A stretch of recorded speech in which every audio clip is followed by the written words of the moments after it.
नमस्कार विद्यार्थी मित्रांनो, तसेच पालक. मी doctor Vishal Khadse, Lilabad medical garden centre, Nashik.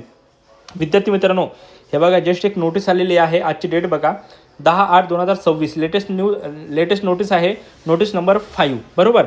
हे बघा खूप काही गोष्टी अशा मेन्शन केलेल्या आहेत नोटीसमध्ये. एवढी इम्पॉर्टंट नोटीस आहे जे की कॅटेगरीमधल्या विद्यार्थ्यांचं किंवा ज्या काही मुली असतील ज्यांना गर्ल्स एज्युकेशन फ्री हे महाराष्ट्र शासनाकडून आहे.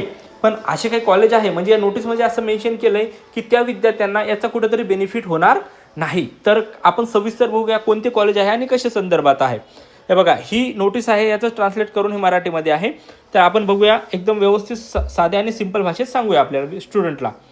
प्रकाश institute of medical science and research centre Sangli, Loknete Rajaram Bapu Ayurvedic medical college and hospital Uran Islampur Sangli. एक MBBS साठी कॉलेज आहे आणि एक हे BMSचं कॉलेज आहे. बरोबर आहे.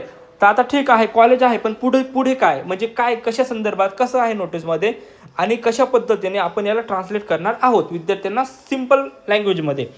लक्षात ठेवा याच्यात काय दिलं आहे, आता पूर्ण आपण एकदम एक्सप्लेन करू, रीड करू आणि त्याबद्दल यामध्ये विद्यार्थ्यांचं काय बेनिफिट होऊ शकते, काही विद्यार्थ्यांचं आणि जास्तीत जास्त विद्यार्थ्यांचं काय नुकसान होऊ शकते हे सुद्धा आपण सांगतोय. बरोबर. आता लक्षात ठेवा, शैक्षणिक वर्ष 2026-2027 मधील वैद्यकीय आयुष पदवी अभ्यासक्रम प्रवेश प्रक्रियेत सहभागी होऊ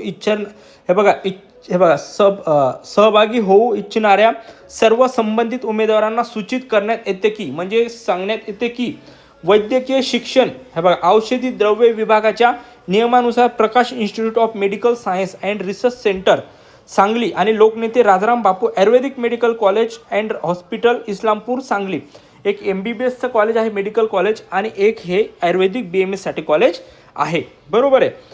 तर याच्यामध्ये बघा आता काय सांगितलं यांनी की दोन्ही कॉलेजचा उल्लेख केलेला आहे. बरोबर आहे.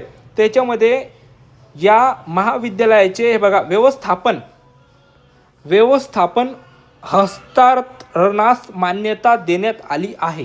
म्हणजे काय, आता बरेच पॅरेंट्सला आणि विद्यार्थ्याला प्रश्न पडला, म्हणजे काय व्यवस्थापन हस्तांतरणास मान्यता देण्यात आली आहे. साध्या भाषेत की या कॉलेजचं जे आहे ते मॅनेजमेंट बदललेलं आहे. ओके, मॅनेजमेंट चेंज झालेली आहे. म्हणजे रूल्स रेग्युलेशन हे वेगळे नसतील, जे काय असतील, जे गव्हर्नमेंटनी जे FRAनी दिलेले आहे, जे CET सेलनी दिलेले असतील तेच रूल्स रेग्युलेशन त्यांना फॉलो करावे लागतील. पण काही त्या कॉलेजच्या सुद्धा टर्म कंडिशन असतील, जे काही त्यांनी अटी शर्ती असतील ते सुद्धा आपल्याला बघावं लागतील. आता खाली काय केलं आहे आता लक्षात ठेवा. आता बघा हे जे काही पॉईंट आहे ना हे खूप महत्त्वाचे आहेत.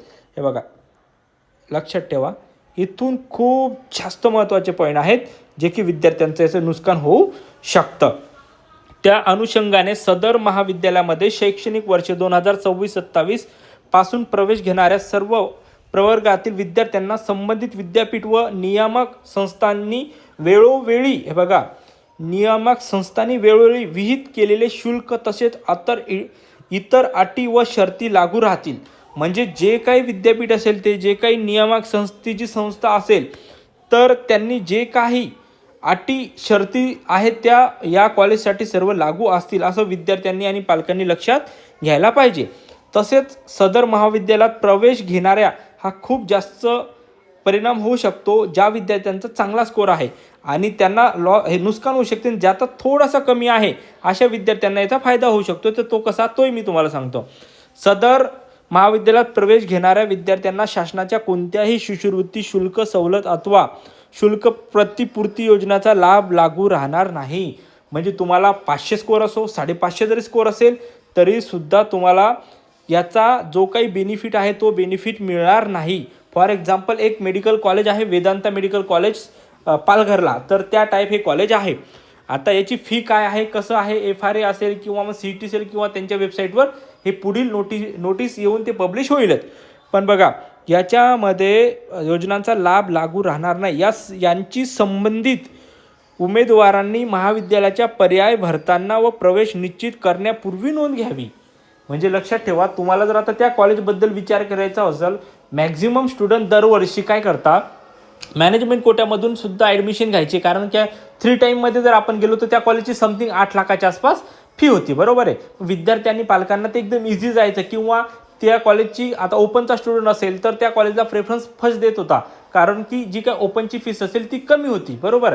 किंवा अदर पण विद्यार्थी होता, ओबीसी असेल किंवा SC ST ओबीसी असेल, ठीक आहे, SC ST असेल, NTB असेल किंवा अदर कॅटेगरीमधला विद्यार्थी, त्यांना कॅटेगरीचा बेनिफिट चांगला मिळतो. पण ओपन EWS असेल किंवा ओबीसीचा स्टुडंट असेल, या कॉलेजला लास्ट इयरपर्यंत जास्त प्रेफरन्स करत होते, आतापर्यंत सुद्धा करत असतील. आता जोपर्यंत आता ही नोटीस येईल त्यांच्यापर्यंत पोहोचेल तेव्हा ह्या त्यांना गोष्टी लक्षात येतील.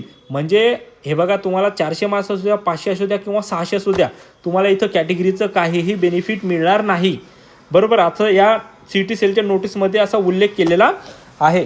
तर जर तुम्हाला जी चॉईस फिलिंग आहे, चॉईस फिलिंग करताना तुम्हाला याची काळजी घ्यायची. ह्या कॉलेजचा जो काही कोड असेल तो कॉलेज कोड, ज्याचे फी स्ट्रक्चर जर तुम्हाला वाटत असेल की टाकायला पाहिजे, जे काही मुलींना शिक्षण फ्रीचं सुद्धा आता याच्यात असं मेन्शन केलेलं नाही आहे, पण एक या नोटीसवरून असं लक्षात येते की तिथं गर्ल्स एज्युकेशन जे फ्री आहे ते तुम्हाला मिळणार नाही. कॅटेगरीचे जे काही स्टुडंट असतील त्यांना सुद्धा कॅटेगरी बेनिफिट वगैरे या गोष्टी मिळणार नाही, तिथं ओपनच्या सगळ्या गोष्टी लागू राहतील. आता एवढं लक्षात असू द्या की या आपण जे काही बोलतो या नोटीसनुसार सगळ्या गोष्टी बोलतोय. तर आता पुढील नोटीस काय येईल, काय आहे, त्या पद्धतीने सगळ्या गोष्टी आपल्याला बघता येईल.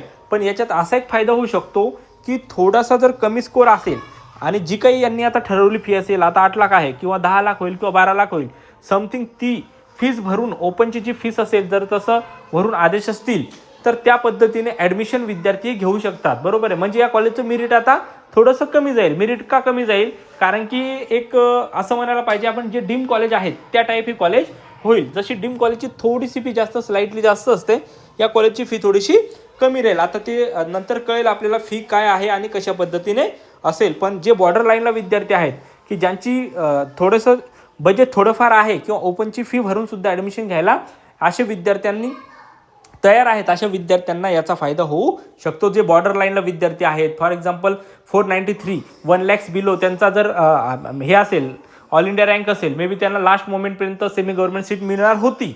पण आता या कॉलेजसाठी एक 5 ते 10 मार्क किंवा 15 मार्कचा सुद्धा फायदा होऊ शकतो. त्या विद्यार्थ्यांनी सुद्धा लक्षात असू द्या. आता आपण जे काही बोलतो हे नोटीसच्या आधारेवर बोलतोय. खरंच जर व्हिडिओ चांगला वाटला असेल तर तुमच्या गरजू मित्रांपर्यंत नक्की शेअर करा, जेणेकरून त्यांनाही व्हिडिओचा बेनिफिट होईल. आणि आतापर्यंत जर तुम्ही चॅनलला सबस्क्राईब केलं नसेल तर चॅनलला सबस्क्राईब करून ठेवा, जेणेकरून जी काय आपण महत्त्वाची नोटीस आहे ही तुमच्यापर्यंत कशी लवकर पोहोचवता येईल आपण